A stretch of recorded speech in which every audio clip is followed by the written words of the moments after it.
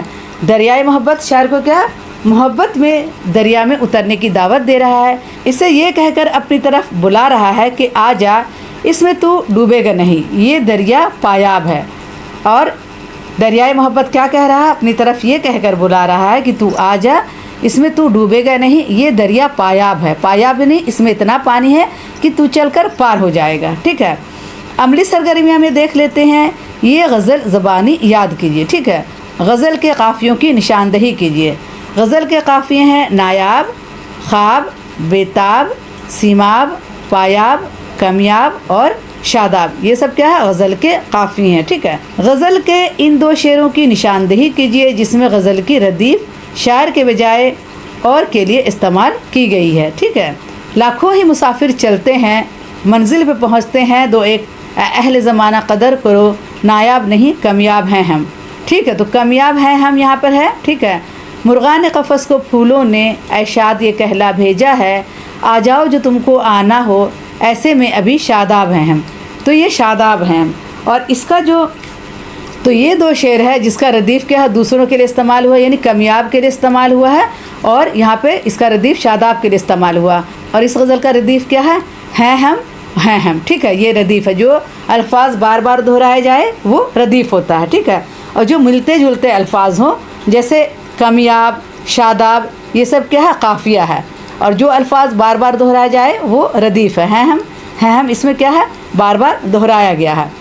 آئیے آگے دیکھتے ہیں، دیگر سوالات میں دیکھتے ہیں۔ شاد عظیم آبادی کی غزل گوئی کا جائزہ لیجئے اور ان کی حیات پر بھی روشنی ڈالیے۔ ٹھیک ہے، تو ان کی غزل گوئی کا بھی جائزہ لینا ہے اور ان کی زندگی پر بھی روشنی ڈالنا ہے۔ تو اس کو ہم سرسری طور پر آپ کو پڑھ کر بتا دیں گے۔ شاد عظیم آبادی 1846 عیسوی میں الہ آباد میں پیدا ہوئے۔ ان کی تعلیمی سلسلہ کا آغاز 4 برس کی عمر سے ہو گیا تھا۔ ابتدائی تعلیم مولویوں سے حاصل کی۔ ان کی تربیت سر سید جیسے جدید عالم کے ہاتھوں ہوئی، اس لیے انہیں زبان پر قدرت اور دسترس حاصل ہوئی، اور یہ سر سید ہی کی تربیت کا نتیجہ تھا کہ وہ نہایت فصیح و بلیغ انداز میں شاعری کرنے لگے۔ شاد نے وزیر علی عبرتی اور مولانا میر تصدیق حسین سے ابتدا میں اپنے کلام پر اصلاح لی، بعد میں وہ سید الفت حسین فریاد سے اصلاح لینے لگے۔ مذہب اسلام کے علاوہ دوسرے مذاہب کا بھی خوب مطالعہ کرتے تھے۔ یوں تو شاد نے مثنوی، غزل، قصیدہ اور مرثیہ جیسی اصناف میں طبع آزمائی کی، لیکن ان کے اصلی جوہر غزل ہی میں نمایاں ہوئے۔ ان کے غزلوں کی نغمگی، ان کا ترنم، ان کا دھیما دھیما انداز، ان کی سادگی ہمیں میر کی یاد دلاتی ہے۔ زبان کی سادگی اور صفائی ان کی غزلوں کی سب سے بڑی خوبی ہے۔ لفظوں کے انتخاب میں انہیں خاصہ ملکہ حاصل ہے۔ وہ روزمرہ اور عام فہم لفظوں کے ذریعہ بھی مشکل سے مشکل موضوع کو نظم کر دیتے ہیں۔ ان کے غزلوں میں دبستان دہلی اور دبستان لکھنؤ کا حسین امتزاج نظر آتا ہے۔ سید سلیمان ندوی نے ان کے بارے میں کہا ہے، شاد کی شاعری حسن عشق کے عامیانہ اور سوقیانہ انداز بیان سے تمام تر پاک ہے۔ پاک بازانہ حسن و عشق، رزم و بزم کی دلکش رواداد کے علاوہ ان کی شاعری میں اخلاق، فلسفہ، تصوف اور توحید کا عنصر بہت زیادہ ہے۔ غزل گوئی کے لحاظ سے شاد میں میر کے بہت سے انداز پائے جاتے ہیں۔